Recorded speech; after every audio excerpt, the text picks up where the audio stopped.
예, 안녕하세요. 저희는 그 브라질 국제 커플이고요. 이제 아기를 낳은 지 13개월이 됐습니다. 근데 제 와이프가 그 와이프만의 아주 독특한 육아 철학이 있어서 좀 한국하고 많이 좀 차이가 나는 것 같아요. 그러니까 저희가 어떻게 육아를 하고 있는지 좀 소개해 드릴까 합니다. 그러니까 한국인들은 그 모유수유를 이제 잘 안 하잖아요. 근데 와이프 같은 경우에는 무조건 모유수유를 해야 된다고 이렇게 고집을 딱 부리고 이렇게 하고 있는데 그 이유를 좀 궁금한 것 같아요. Breastfeeding, I thought it was common sense that breastfeeding is the best for babies. But nowadays, women just choose the milk, the formula, without trying breastfeeding. But breastfeeding is really important for even the brain, for the brain growth. Breastfeeding has all the important nutrients for the baby, but the most interesting thing is that the breast milk, it changes every time the baby eats. So every time the baby eats is a different formula. The breast changes the formula to accommodate the baby's needs. For example, if the baby needs more protein and more fats, the breast will make the milk with more protein and fat. And if the baby needs only water, the breast will change the formula to water.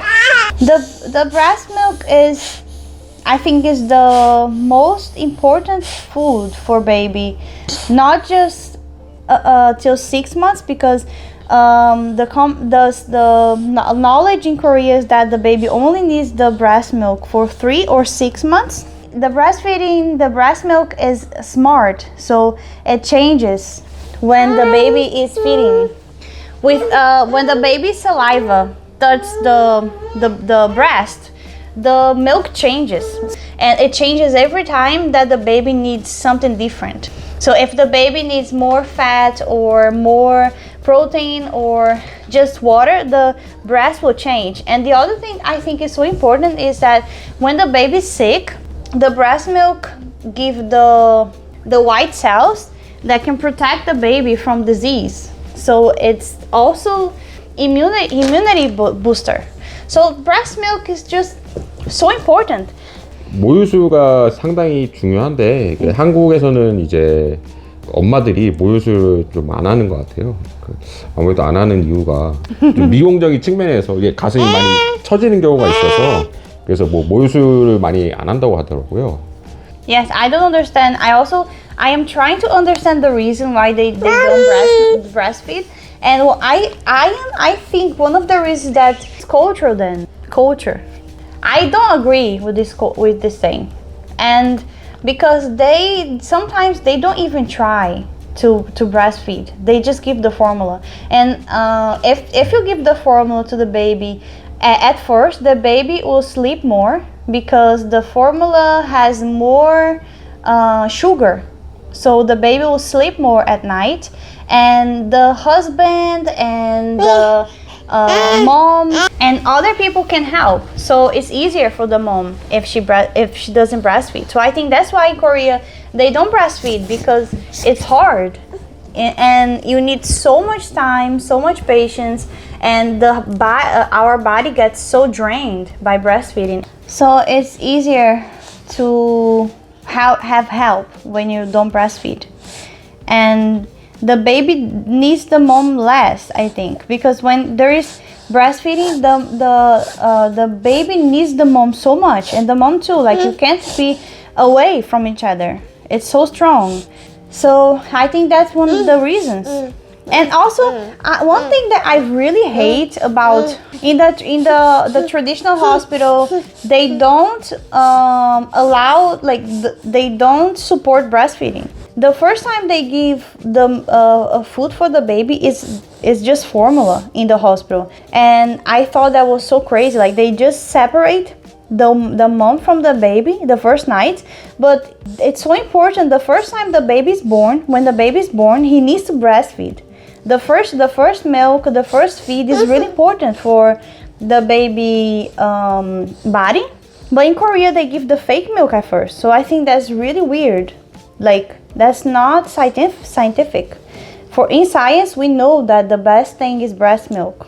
그러니까 이게 결혼해서 그 아기를 가지면은 그 뭐 아기 수첩 같은 것도 나오고 그 주기적으로 건강 검진을 받아야 되는 게 있어요. 근데 그때 갔을 때 그 의사분이 그 모유수유는 이제 그 돌이 지나면은 그만하고 이제 이유식으로 완전 바꿔야 된다 이렇게 설명을 하더라고요. 근데 와이프는 거기서는 절대 동의를 못 하겠다고 뭐 본인만의 그 확고한 좀 육아에 대한 그런 생각을 좀 많이 보여줬어요.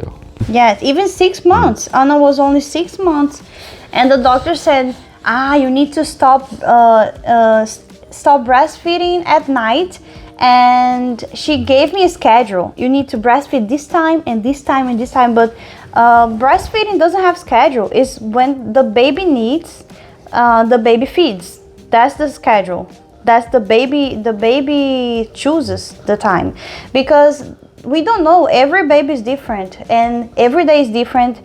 She can play more and she needs more milk. Sometimes she doesn't play a lot, sometimes she's sick, sometimes she's teething, she's growing teeth, so she needs more breast milk. So it's so different, so there's no schedule.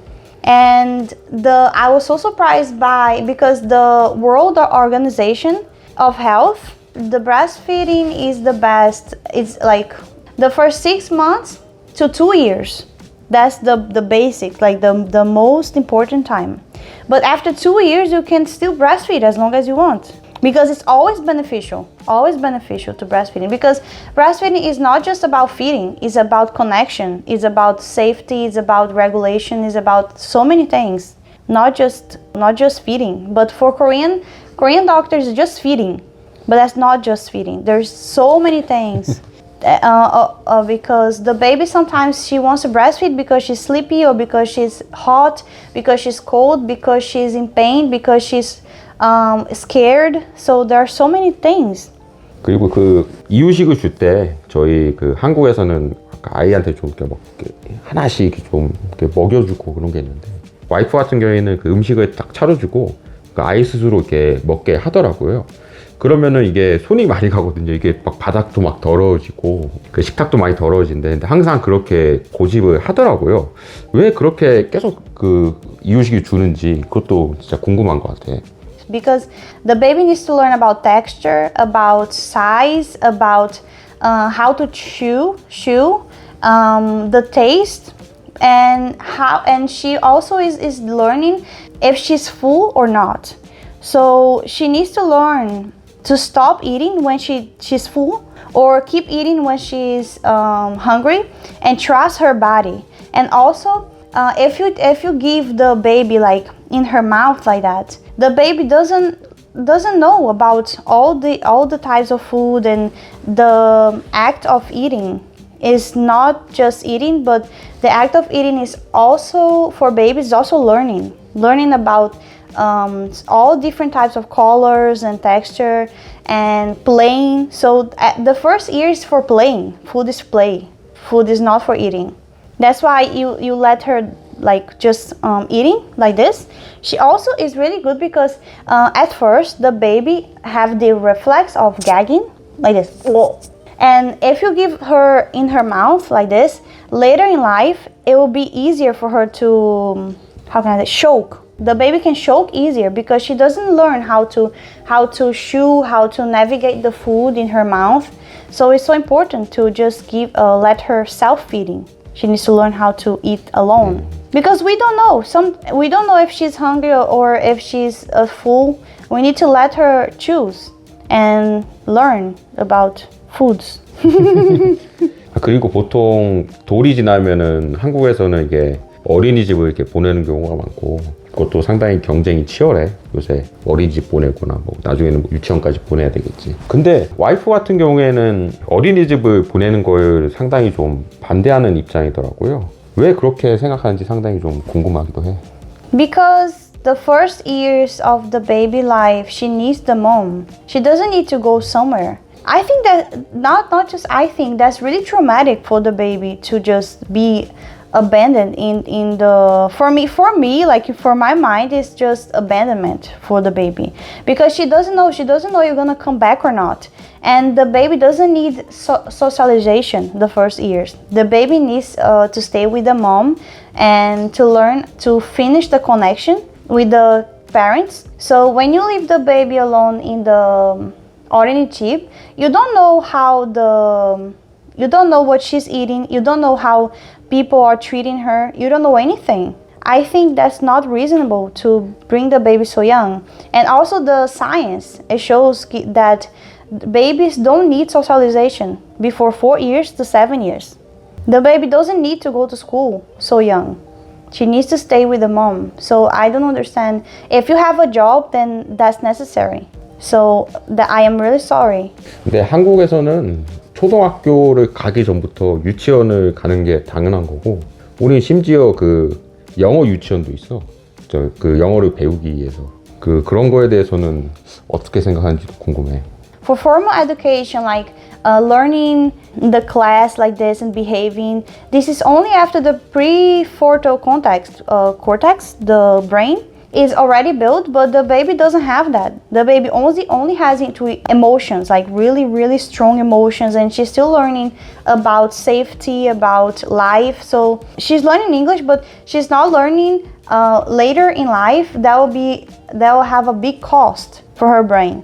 The most important thing in the first years also is the baby to have the connection. If the baby has too much cortisol, there's no learning. The part of the brain that will help her learn in the future is broken like this.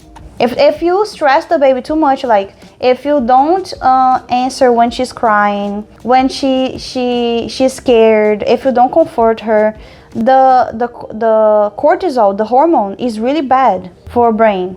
The brain doesn't function well in the future. So what is the cost of learning English now, and in the future she will have so many mental problems and learning problems? That makes no sense, I think. She can learn English in the future or just by playing. 그러면 이런 그 한국의 문화, 어렸을 때부터 최대한 많은 것을 가르치고 교육을 해야 된다는 이런 문화에 대해서는 어떻게 생각하는지도 상당히 궁금해. 이게 진짜 아기한테 좋은 것인지. Like in Korea, the education system makes really good results. Like I saw the data that the children and the high schools and everyone, they're so smart. They have really good scores. But at the same time, Korea also has really high mental health problems. Even babies 7 years old, they are taking antidepressants, taking medicine for mental health problems. So I also don't understand the cost. Like you have an ability and you have the knowledge, but how are you going to use that in the future? Like if you don't trust yourself, if you don't have the mental health, how can you use that in a good way for yourself in the future? So I don't understand why to build these abilities and this knowledge in the children if you don't even know if that's really the path, that the vocation for the baby. You're just choosing what you think is good for them, but you don't know if that is really good for them in the long run. 그럼 마지막으로 아이에서 진짜 육아에 집중해야 될 부분에 대해서 좀 마지막 코멘트를 좀 해줬으면 좋겠어. Every year there's a different thing that the baby needs the most, but the first years, the most important thing for the baby is the connection with the parents, because the baby doesn't know they are separate from you. So everything she will learn from you, like how to deal with problems, how to deal with frustration, or how to take care of themselves, how to do this and that. Everything she will learn from us. And also it's just science. The science says that, neuroscience in general says that the first years the baby needs to stay close to the caregivers, and the caregivers need to be attuned to the baby needs. So I think the most important thing is attunement, to pay attention to what the baby needs, to pay real attention and to always be there for the baby. That way she will be, her brain will grow healthier. But you know what? I always follow the scientific data. I always search about the science, not just my philosophy or what I think is good. No, I always follow the science. Like for growing the most healthy brain, the most mental health, and also physical health and cognitive health, I always look for science, the data. I don't follow culture or my philosophy. I follow what science says is the best. 뭐 제가 생각하는 육아에 대한 생각은 일단은 와이프가 저보다 똑똑하니까는 전적으로 이렇게 많이 의지하는 편이고, 일단 무엇보다 행동을 좀 조심하라고 해요. 왜냐면은 제가 하는 행동을 그대로 아이들이 따라하기 때문에 안 좋은 모습을 최대한 안 보여주려고 이렇게 노력하는 게 중요하지 않을까 싶네요. Thank you for watching our video and subscribe to our channel and like. If you like this video, just like.